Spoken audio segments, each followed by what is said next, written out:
The Suzuki Jimny traces its roots back to over 5 decades, and therefore it has taken quite some time for the Maruti Suzuki Jimny to touch down on our shores. But now that it has, India is the only market anywhere in the world to get the 5-door version of this SUV. It is making some really loud metaphorical noise about its outdoor capabilities, and we are here in the wilderness to test that. You're watching HT Auto. I'm your host Shubhadeep, and we're putting the Maruti Suzuki Jimny to the test to tell you if it's not just a great outdoor vehicle but can be an option for daily commutes as well.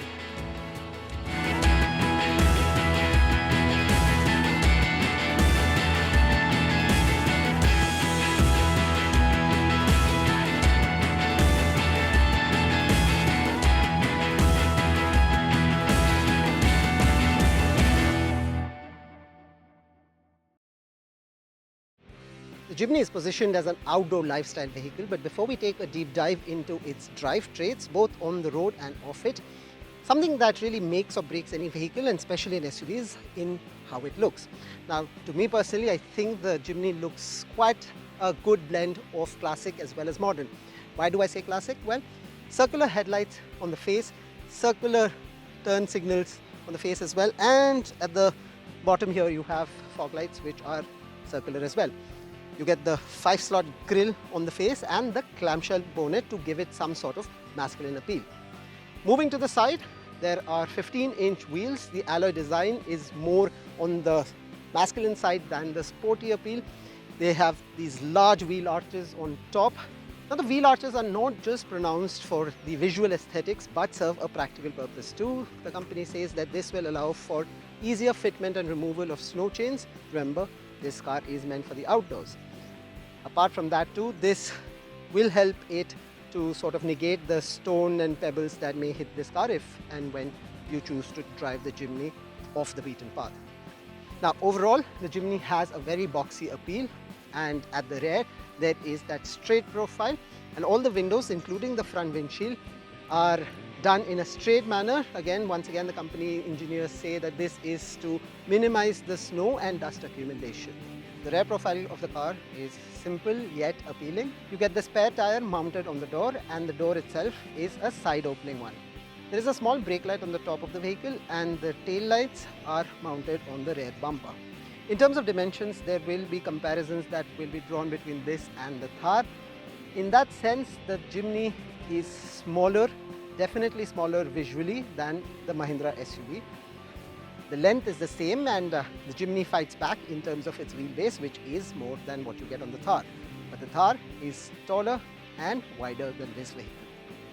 Now, the Jimny offers a decent amount of cargo space, but unfortunately the side opening door doesn't open all the way back, and there is a decent amount of effort that needs to be made. Now, in terms of the specifics, there is 219 liters of space if the rear seats are upright. This is sufficient for medium-sized bags, 2 of them. We've placed a side bag, a small suitcase, and a backpack here. Now, if there are just 2 occupants in the car, then the good news is that the rear seats can be folded down for opening up more space. The total then goes up to around 330 liters. Jimny fights really hard in terms of its 5-door setup, which means it promises more space in the cabin as well as a practical entry and exit from the rear seats. Now, getting in and out of the Jimny is fairly easy, which means that this essentially can be a viable family car option. But this also essentially is a 4-seater because space for 3 is, well, non-existent. 2 passengers at the back should generally be comfortable. That is courtesy decent headroom and a more than generous leg space as well here. Unfortunately though, under-thigh support is non-existent, which roughly translates to what should be a not extremely comfortable experience on long distance journeys. Also unfortunate is that storage space inside the Jimny is absolutely minimal, so you don't have anything on the rear side doors. You have grooves and slots on the front 2 doors, which is essentially for storing office documents.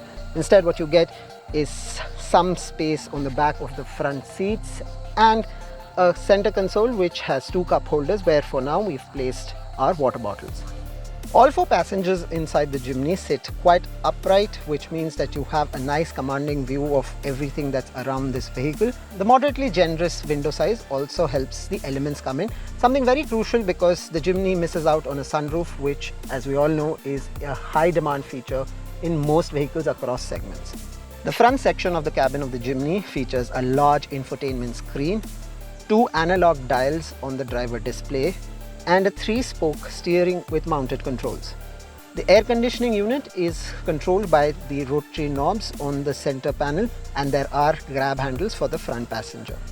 In terms of feature highlights, the Jimny gets support for Android Auto and Apple CarPlay, but unfortunately you do not get things like wireless phone charging and not even a storage compartment for your sunglasses.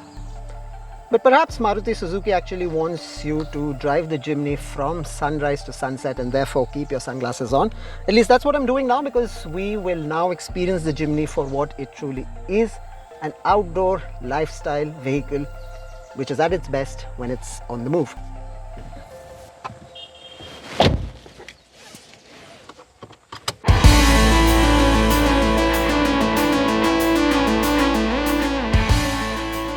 The biggest question with the most obvious answer is still if all variants and trims of Jimny offer 4x4 capabilities. The answer? Yes. There are two variants, Zeta and Alpha, and both offer 5-speed manual and 4-speed automatic transmission options.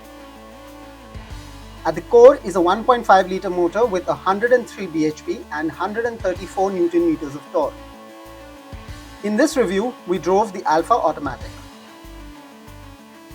On clean road stretches like these, the Jimny is a fun SUV with car-like traits galore. A light but firm steering, a relatively peppy engine, and good control over NVH levels help at low to medium speeds.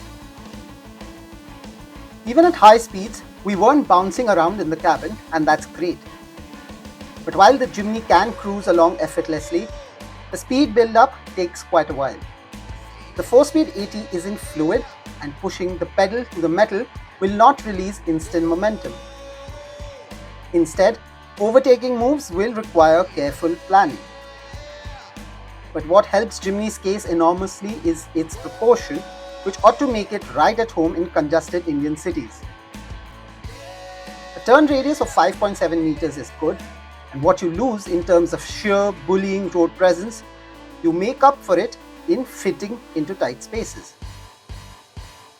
While most Jimnys will mostly be driven on regular roads and the SUV fares well on that count, it actually shines brightest where the tarmac ends. The natural obstacle course for our review was one of the most visually dominating we have had the opportunity to drive on in a long time, and the Jimny left us massively impressed. The 3-link firm suspension and full-width rigid axles are this SUV's best friends, making mincemeat of broken and patched work stretches. A ramp breakover angle of 24 degrees and approach angle of 36 degrees further blunt the challenge of having no road at all. Over some mammoth rock and boulders, the Jimny starts to almost show off its skills with a brazen demeanor. The All Grip Pro technology helps attain max torque and traction, while a high ground clearance ably assists the Jimny to crawl or to even wade forward skillfully. And when the fun is all over, this Maruti can spritz itself clean with an air of arrogance. The Jimny is a seriously exciting package from Maruti Suzuki. It does not quite have the road presence of, say, the Thar, but it is a small package that packs in quite a lot. Its off-road capabilities truly emerge as its best feature highlight, but it can also be considered as a daily commute option for small families. I strongly suspect that Maruti Suzuki is going to be extremely aggressive with its pricing. But for now though, that's all the time we have in this episode. Do be sure to check out our full written review of the Jimny as well. Thank you so much for watching. Stay safe, drive safe.